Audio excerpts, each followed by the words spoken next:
ہے جنت میں عورتوں کو کیا ملے گا. اس کا جواب میں نے دیا, یہ ویڈیو ریکارڈ ہے. یہ تو میں نے بات ہی نہیں کی. اس میں نے کہا تھا جس طرح لوگ یہ کہتے ہیں نا کہ جی مردوں کو اتنی حوریں ملیں گی اور عورت کیا کرے گی, تو میں نے کہا تھا کہ آپ ول آف گاڈ سے باہر نہیں نکل سکتے. اللہ کی ول یہ ہے کہ حوریں میلز کے لیے, فیمیلز کے لیے نہیں ہے. اب اگر کوئی فیمیل کہتی ہے نا کہ مجھے کچھ چاہیے, تو وہ پہلے ول آف گاڈ کے انڈر آئے گی. ول آف گاڈ یہ ہے کہ وہ پھر پہلے اللہ سے خواہش کرے کہ مجھے مرد بنا دیا جائے, پھر وہ مرد بن جائے گا, پھر اسے حوریں مل جائیں گی, ورنہ اس کی حوریں کسی کام کی نہیں ہے. اور میں عورتوں کو بھی بتا دوں, جنت میں پہنچ کے آپ کے لیے حوروں کے لیے کوئی اٹریکشن ہوئے گی نہیں, اور نہ آپ کے لیے ایک سے زیادہ مردوں کی کوئی اٹریکشن ہوگی. یہ اللہ نے چیز نکال دینی ہے, ٹھیک ہے نا. جس طرح جنت میں پہنچ کے اللہ تعالیٰ نے جو سوکن والا رشتہ ہے وہ بھی ختم کر دینا ہے.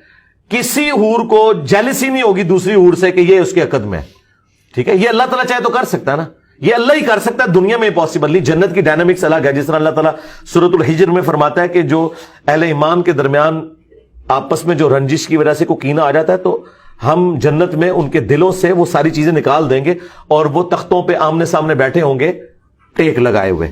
تو دنیا میں تو کوئی نہیں سوچ سکتا کہ کسی کے بارے میں دل سے نفرت نکال دے جس سے آپ کا اختلاف ہے. اور مولا علیہ السلام یہی کہہ رہے ہیں مصنف ابن ابی شیبہ میں کہ میں اللہ سے امید کرتا ہوں کہ سورۃ الحجر کی آیت نمبر 47 میرے, عثمان بن عفان, طلحہ اور زبیر کے بارے میں کہ اللہ تعالیٰ ہمارے دلوں میں جو ایک دوسرے کے لیے کوئی غل, کوئی میل آ گیا ہے وہ نکال دے گا. یعنی مولا علی یہ نہیں کہہ رہے کہ ہم نکال سکتے ہیں, اللہ نکالے گا. تو یہ اللہ تعالیٰ ہی یہ ساری چیزیں کر دے گا. جنت کی ڈائنامکس ہی الگ ہے. بس وہ آپ کی ویڈیو میں نا آؤٹ آف کانٹیکسٹ کلپ وہ میں کہتا ہوں اس میں تو آؤٹ آف کانٹیکسٹ بھی نہیں تھا, کاٹا جا سکتا, پتہ نہیں انہوں نے کیسے اس کو جوڑ دیا ہے. اگر آپ کی بہن بن جائے عمر تو یہ ہو جائے وہ ہو جائے, پتہ نہیں وہ بناتے رہے جی. دیکھیں اتنی یہ بےہودہ باتیں اور عجیب و غریب قسم کی باتیں کرتے ہیں. آپ نے ہم سے کبھی کوئی اس طرح کی بات سنی ہے کہ ہم کسی کے ساتھ پرسنل ہوئے ہوں؟